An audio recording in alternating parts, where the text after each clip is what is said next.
উফ, আমিও না, শুধু শুধু এগুলার ভয় পেয়ে লাভ আছে, আমার তো ইংলিশ ভাইয়া আছে। আমি এক্ষুনি ইংলিশ ভাইয়া ডাকতাছি। ইংলিশ ভাইয়া, তোমার গলু মনে মিষ্টি আপুটা বিপদে পড়েছে, তুমি তাড়াতাড়ি এসে বাঁচাও।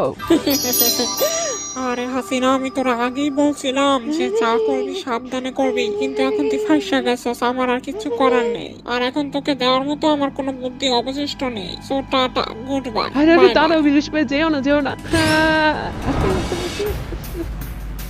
স্যার, এই কতক্ষণ যাবৎ কি এমন বিড়বিড় করছে? আমার মনে হয় একে তাড়াতাড়ি কিছু একটা করা উচিত। আমি এখন কি করব?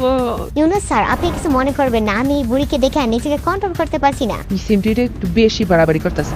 Student, come here. স্যার, আপনি এখনো চুপ করে আছেন? আপনি কি কিছু ভাবছেন? স্যার, এরা কিন্তু সুপার পাওয়ার জেনারেশন। তাদের ভিতরে থাকা সব ক্ষোভ কিন্তু এখন প্রকাশ পেয়ে যাচ্ছে। তারা যে কোনো সময় হাসিনার উপর আক্রমণ করতে পারে। মাননীয় ইউনুস স্যার, আপনি দয়া করে 5 মিনিট টাইম দেন। আমি এই স্বৈরাচারীকে বেশি না 5 মিনিট পিটাতে চাই। আমিও তাকে পিটাতে চাই, কারণ তার জন্য আমি আমার বাবাকে হারিয়েছি। আমি আমার বন্ধুর মতো বাইকে হারিয়েছি। Of God, ভাগ্য বলো তাকে আমরা বাগে পেয়েছি। ইউনুস স্যার, প্লিজ আমাদের একটু অনুমতি দেন। আমার হাত সুরসুর করেছে তাকে মারার জন্য। আরো দেরি করলে গুনাহ হবে। শুধু একবার অনুমতি দেন স্যার, আমরা শুভ কাজটা শুরু করি। হায় রে কপাল, তাদের পুষমাস আর আমার সর্বনাশ।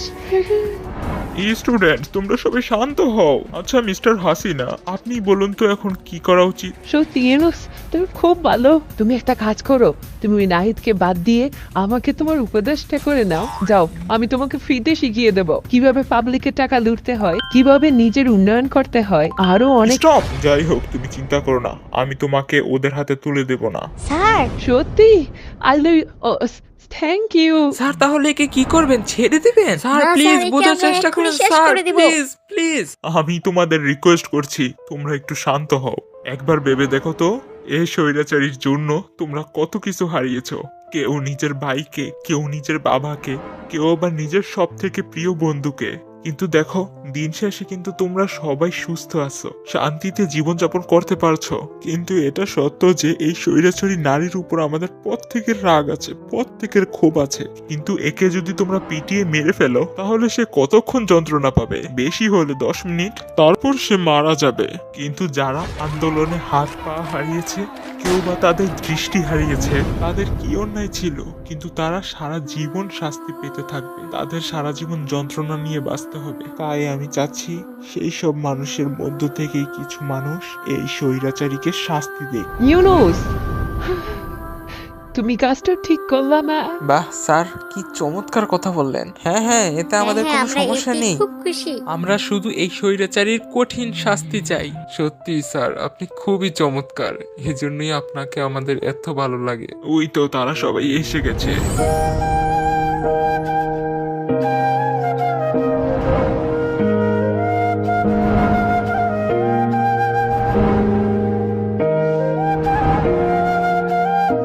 আমি জানি তোমাদেরও অনেক বড় বড় স্বপ্ন ছিল, তোমরা একটি সুন্দর ভবিষ্যৎ কাটাতে চেয়েছিলে।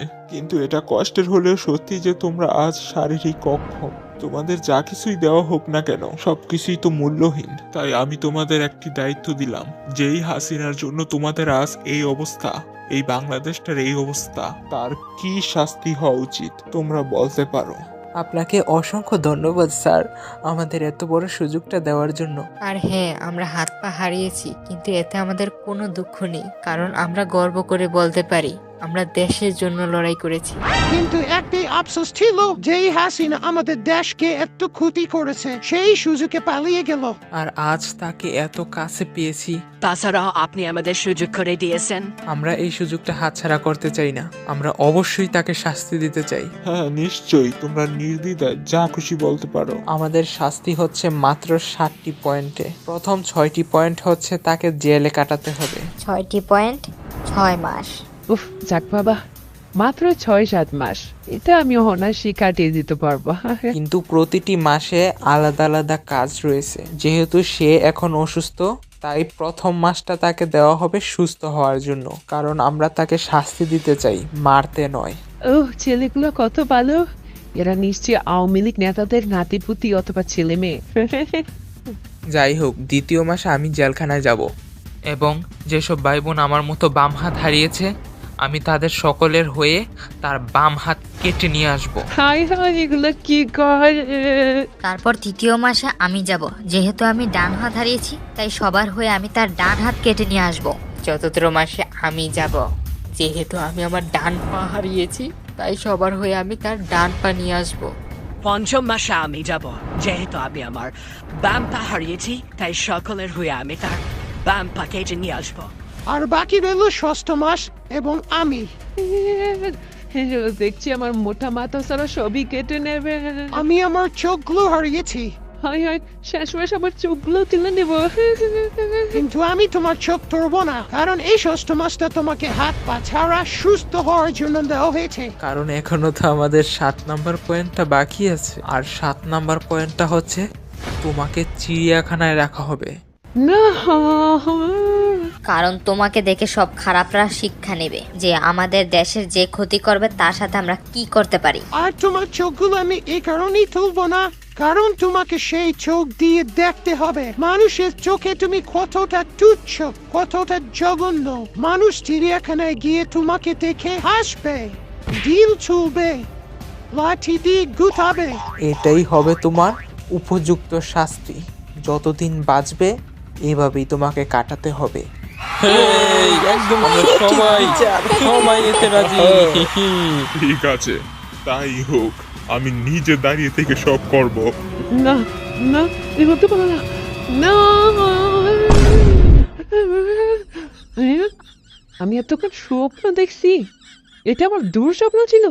হ্যাঁ, ও শান্তি, কিন্তু কেমন একটা গন্ধ পাচ্ছি। কিসের এটা গন্ধ? আই হাই, আমি বাথরুম কইরা দিছি। এটা যদি বাইসা স্মুদি দেখে ফেলে। हुसीना मेरी जान ये क्या है? আসলে আমি একটু हुसीना ভয়ঙ্কর একটা তুমি স্বপ্ন দেখছি। পিছে ধাক্কা কে দিয়েছ? ভুল হয়ে গেছে। বের হও, বের না হও, জান, বের না, হও মেরি বাড়ি আমার সাথে থেকে, এমন কইরো না। বের হও।